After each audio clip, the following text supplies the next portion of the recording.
আমি জানি তুমিও আমাকে নিয়ে এমন কিছুই ভাবো, কিন্তু আমার তো তেমন কোনো গুণ নেই। তোমাকে ভোলাবো কি দিয়ে? তোমাকে বেঁধে রাখার সাধ্য নেই আমার। তাই মনে মনে প্রস্তুত আছি, একদিন আমার প্রতি তোমার মোহ কেটে যাবে। বুঝতে পারবে এই মেয়েটাকে তুমি যেমন ভেবেছিলে, মেয়েটা আসলে তেমন কিছু না। সেদিন তোমার মোহ শূন্যের কোঠায় নেমে আসবে, আর কোনো টান বাজবে না আমার জন্য। সেদিন কি করবে তুমি? চলে যেও সেদিন, কষ্ট পাবো না।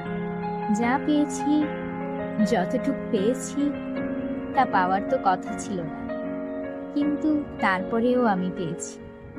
নিজেকে সৌভাগ্যবতী মানছি। তুমি আমার ব্যথাতুর মনকে অনেক সঙ্গ দিয়েছ। তুমি আমার খোলা জানালা।